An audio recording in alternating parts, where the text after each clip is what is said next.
Chapter 2. My senses are out of sync.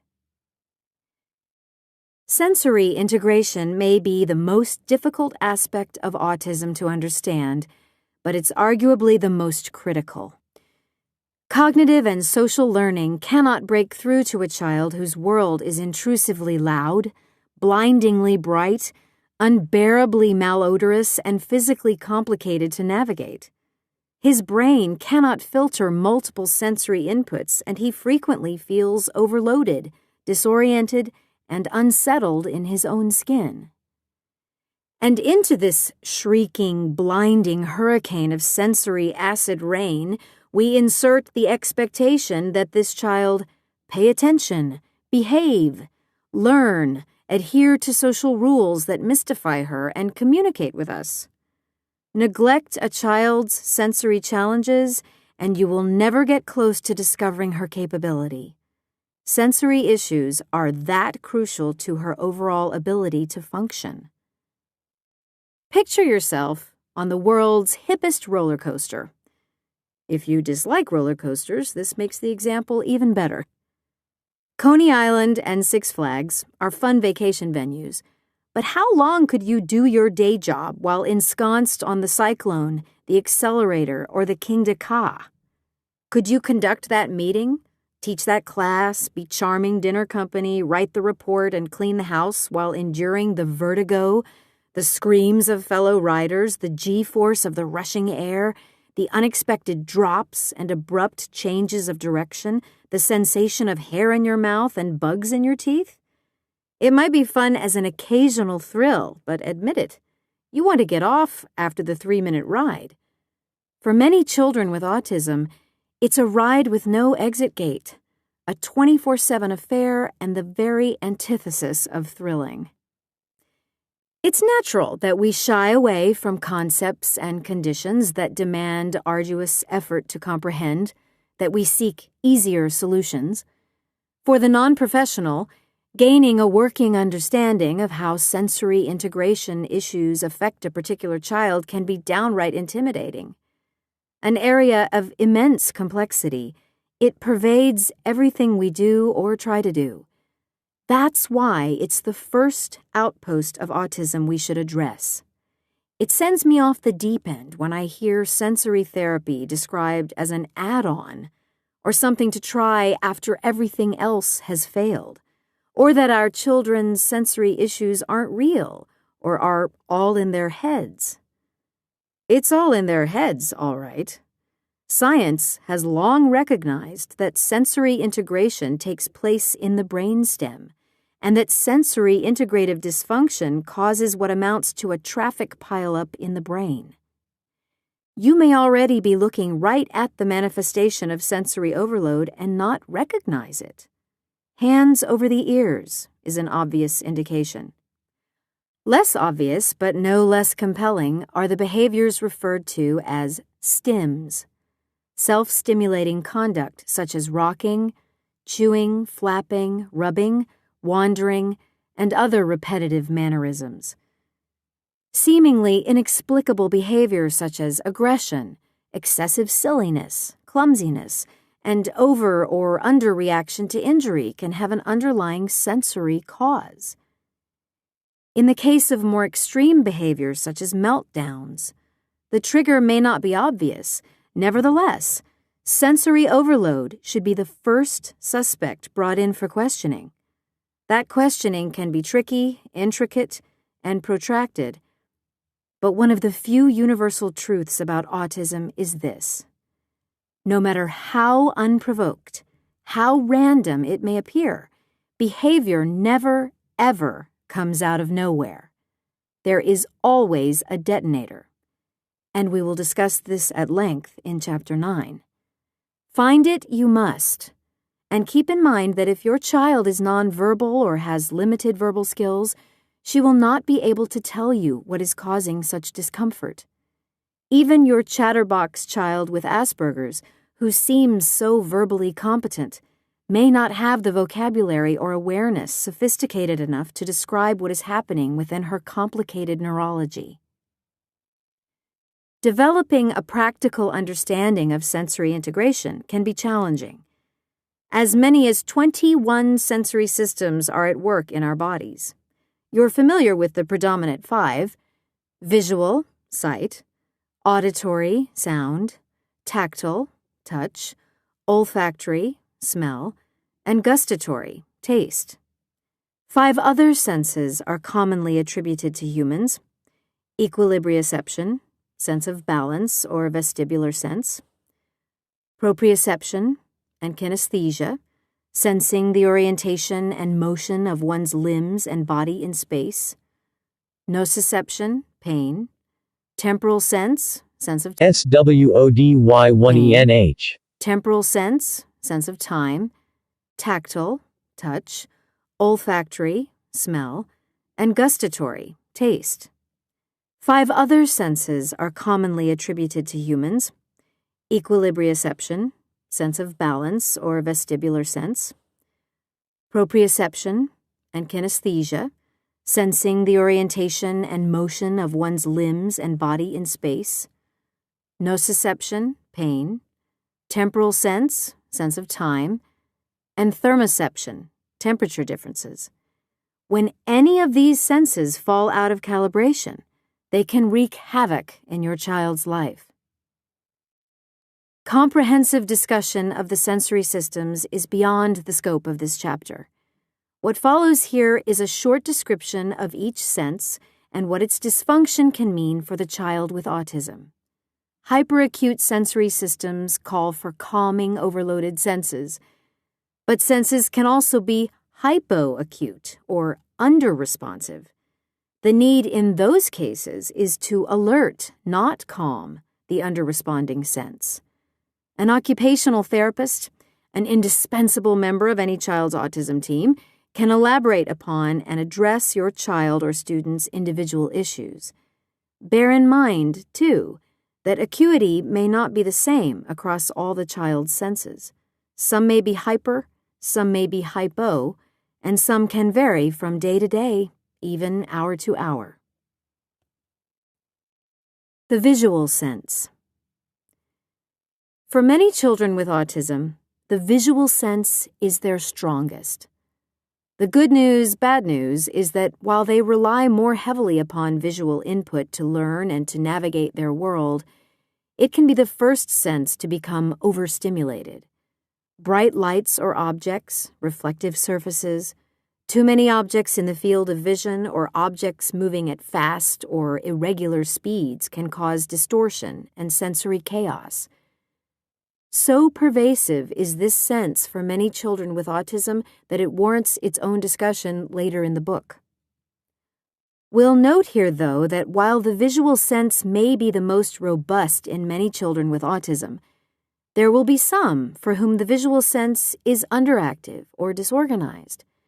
This may manifest itself in a child who sways or rocks, attempting to change angle of visual perspective, is leery of changes in elevation, ladders, stairs, or becomes fascinated with moving objects, model trains, water wheels.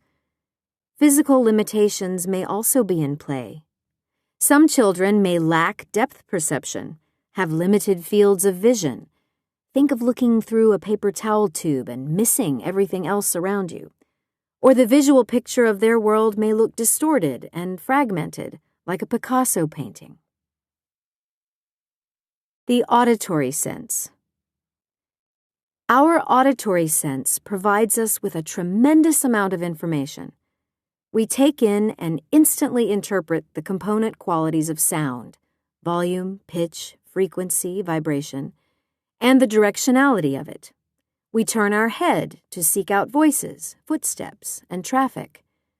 When hearing is typically calibrated, we perk up and attend to whispers to glean what's being said, and only the loudest sounds will cause us to recoil, cover our ears, or otherwise protect ourselves.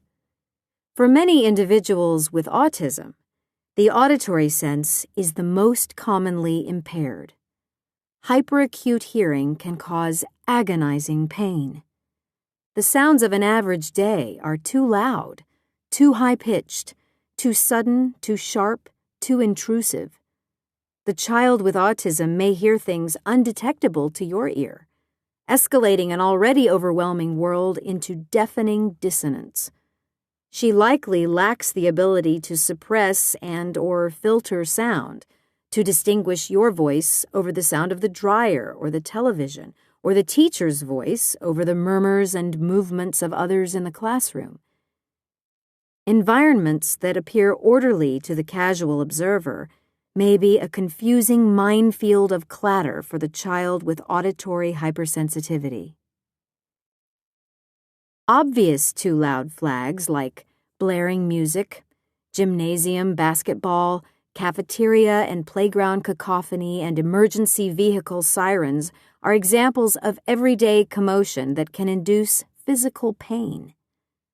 Sudden loud sounds such as fire drills or cars backfiring can trigger a level of panic from which your child may take hours to recover. In extreme examples, the child has been able to hear the heartbeats of others in the room. As for enjoying the pounding surf at the beach, forget surf. Think pounding, as in headache. Less apparent but as invasive or intolerable are ordinary, seemingly non-threatening noises. He's not hiding in his room because he doesn't like his family. He's fleeing the dissonance of the dishwasher, coffee maker, washer, dryer, leaf blower, television, and teen on the cell phone all having their say at once. He might as well be right inside that spin cycle himself. Over at school, his peers in the classroom listen as the teacher speaks, but the child with autism cannot identify the voice of the teacher as the primary sound to which he should be attuned.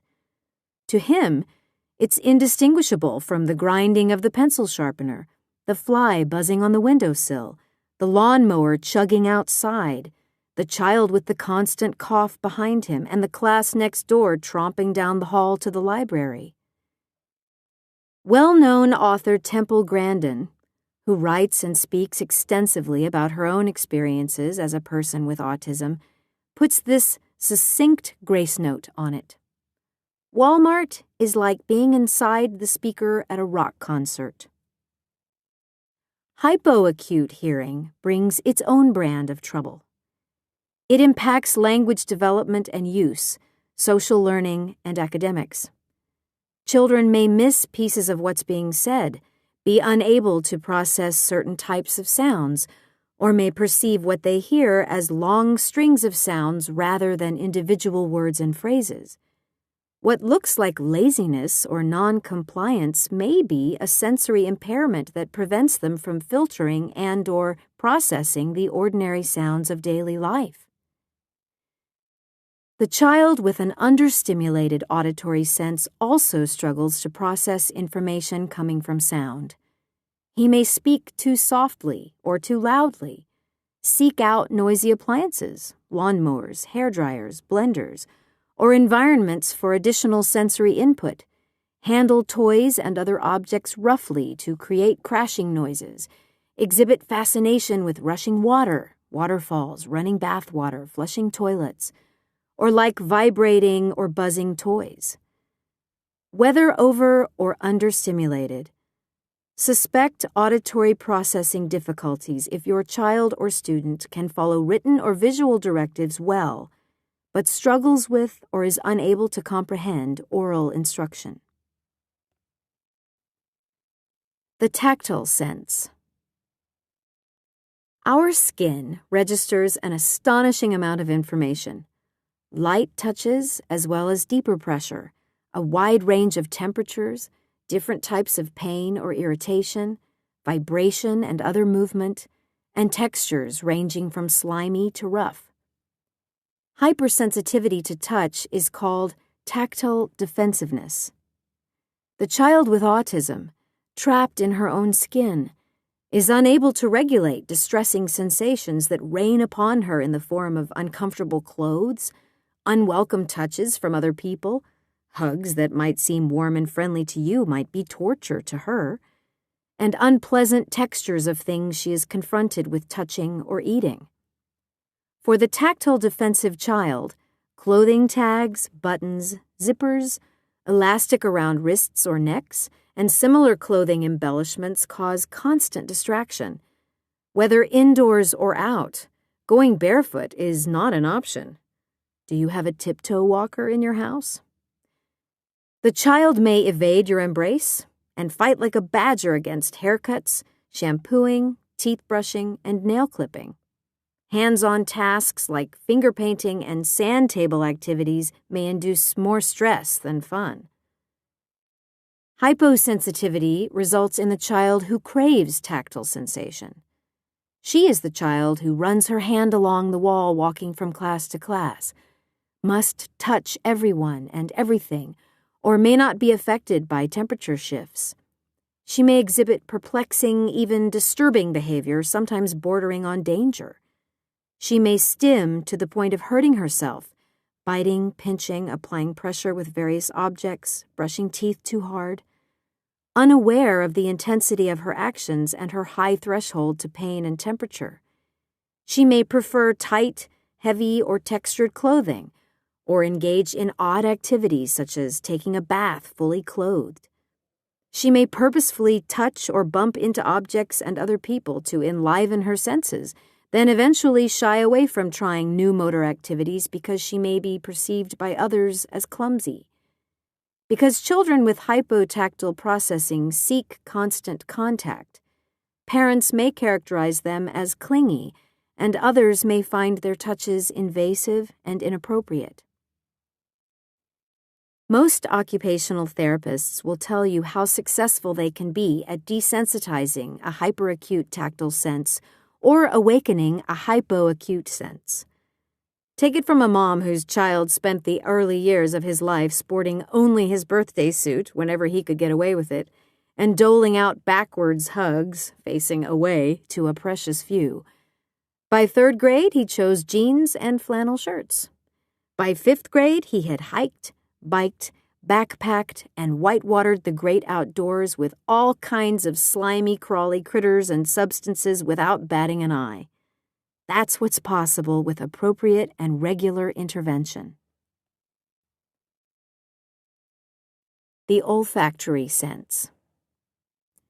"Ew, what stinks?" is a common refrain in our household, often when my nose detects nothing. Paraeducators have told me that their students with autism greet them with, "You smell funny," though they are fresh from the shower. Olfactory defensiveness, hyperacute sense of smell, is common among children with autism. Aromas, scents, and fragrances regarded by the typical population as pleasant or undetectable have the power to make the child with autism miserable, even ill. If a certain paint, glue, perfume, or floor cleaner has ever given you an instant headache, if the smell of fish, broccoli, garlic, cat food, or Limburger cheese has ever turned your stomach or brought tears to your eyes, multiply that sensation many times over and you'll get an inkling of what your child may be experiencing. Don't ask your child to change the kitty litter box.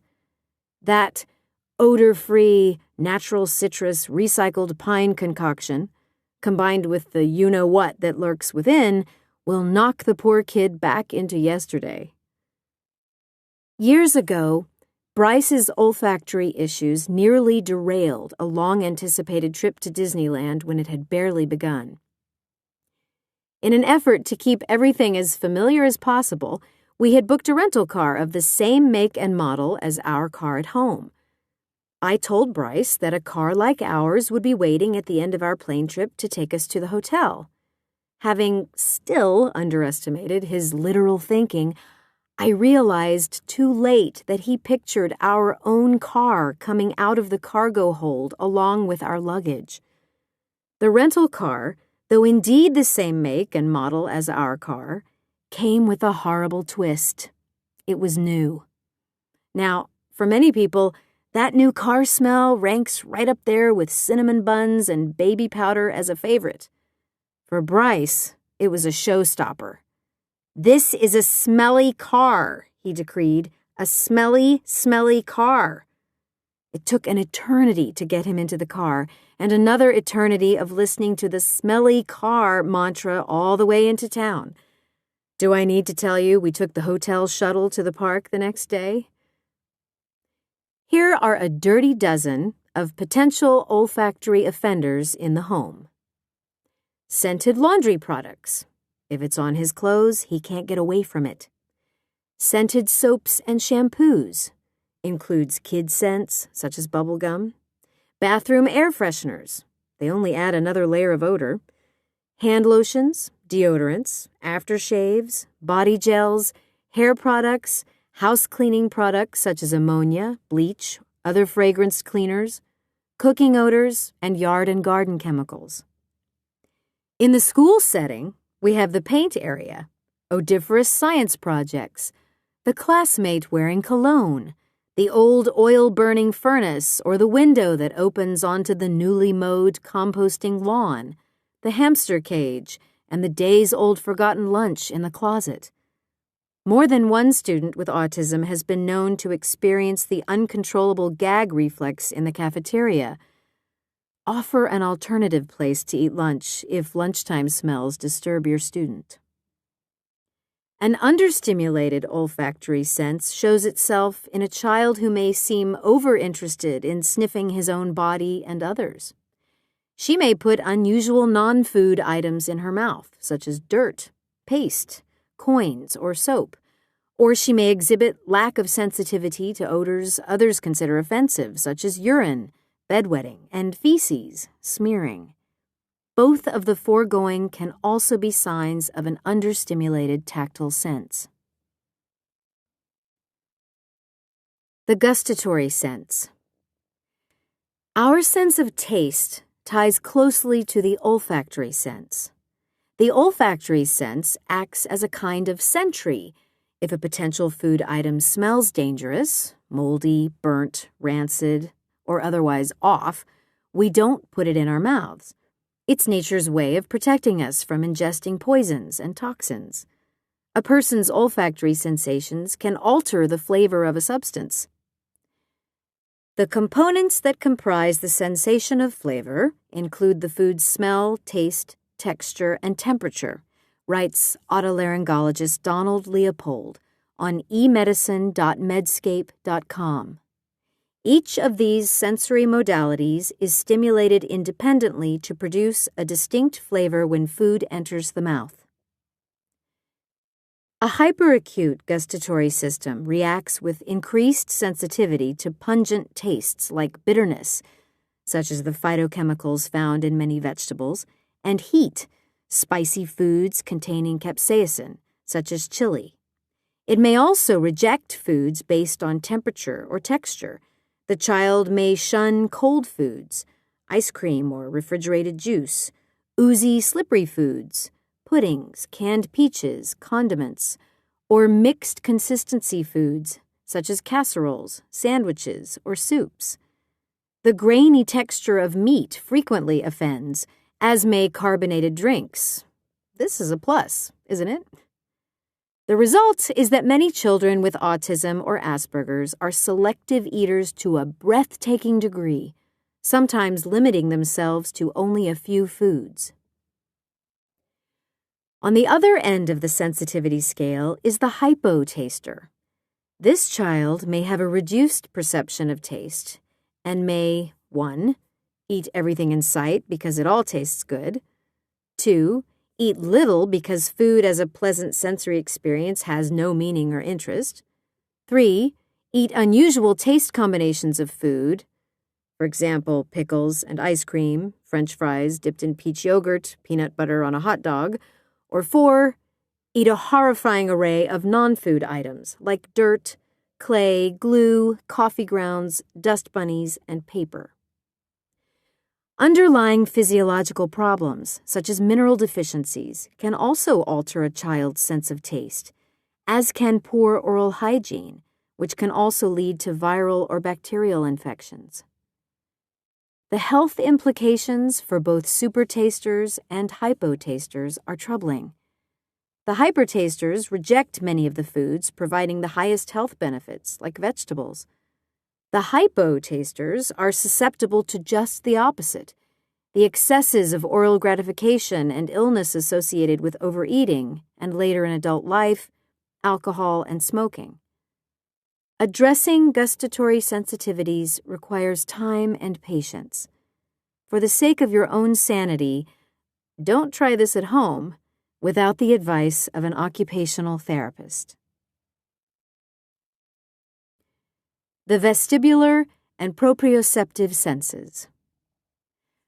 Like a well-run corporate accounting office, these two critical but little understood senses get no attention when everything is running smoothly. Only when things go awry do we become aware of the mayhem created when an essential piece of infrastructure malfunctions.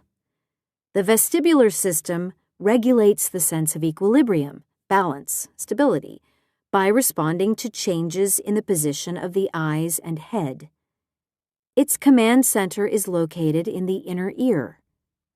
The proprioceptive sense uses feedback from joints and muscles to tell us where our body is in space and what forces and pressures are acting upon it.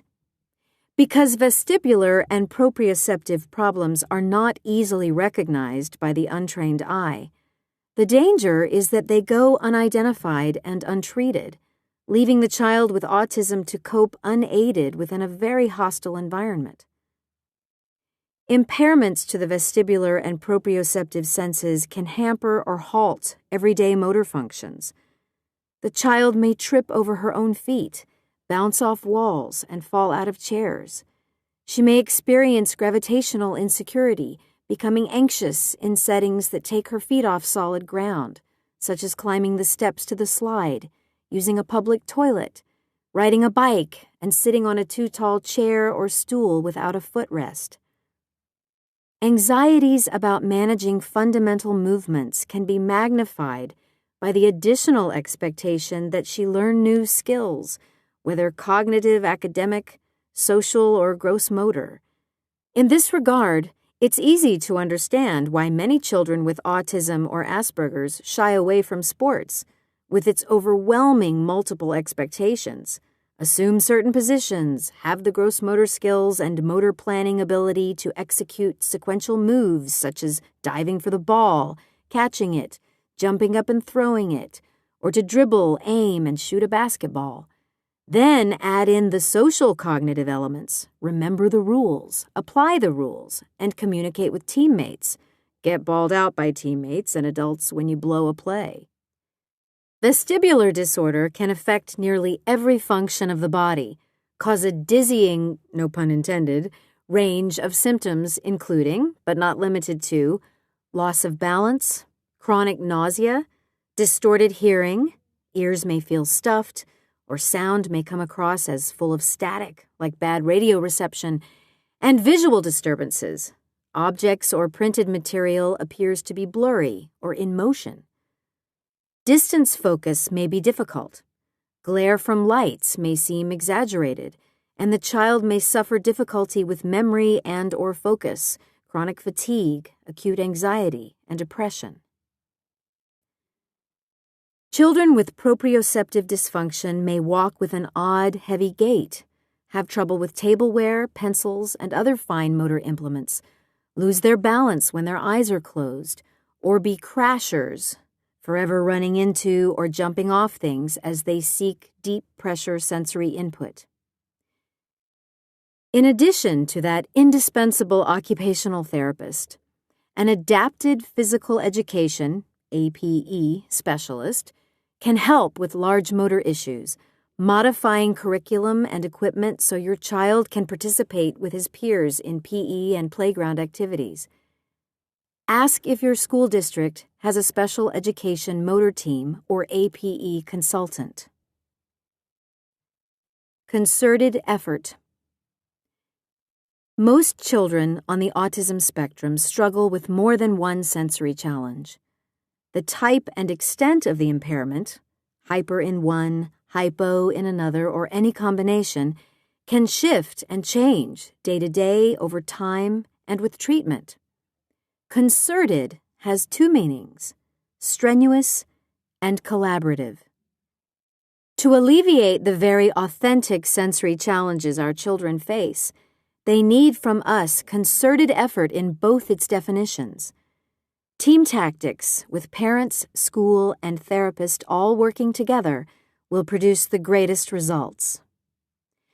One of the occupational therapist's most effective tools is a child-specific plan of action called the sensory diet, sometimes called a sensory map.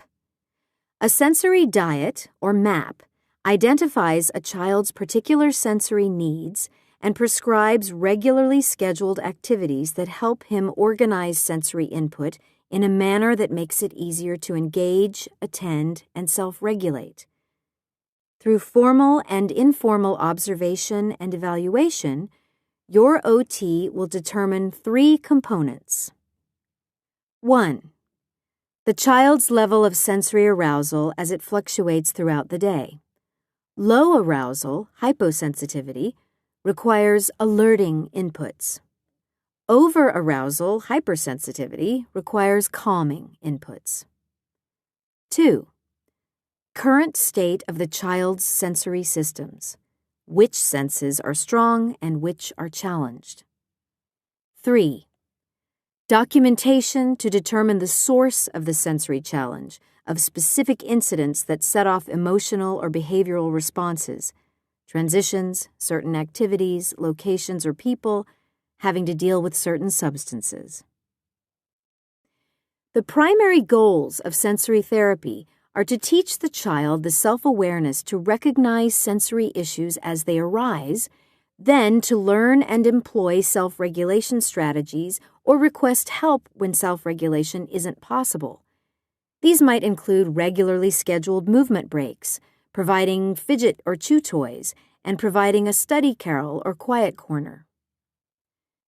A primary goal of sensory therapy is to help the child learn to self-recognize sensory issues as they arise and then use sensory SMART strategies, taught beforehand, to self-regulate or request help when that isn't possible. Embedding into his day activities that both address his needs and play to his strengths will give him a sense of control and can-do that heightens his ability to engage both cognitively and socially. Sensory processing dysfunction isn't exclusive to autism, and it may help you understand your child's needs if you reflect upon your own and those of the people around you. In Carol Kranowitz's lighthearted but revealing children's book, The Good Enoughs Get in Sync, every family member, right down to the dog, works to cope with a different set of sensory processing difficulties. Dad can't tell the difference between grape and strawberry jellies, nor can he judge which of 2 shovels is heavier. Mom must always be touching things, moving around, stretching, humming, chewing, fiddling with pencil, chalk, or rubber band. The children describe their struggles with fight, flight, freeze response, their difficulty articulating, their gravitational insecurity, visual defensiveness, audio discrimination, dyspraxia, and other motor-based difficulties. When the family members ignore their sensory needs, the household descends into chaos. But when they resume their sensory diet activities, equilibrium returns. Each tells his or her own story, and as you might guess, the children's voices are riveting. Forget the Pyramid of Giza and the Hanging Gardens of Babylon. The real wonders of the world are the neurological senses whose function or dysfunction holds such profound power over us.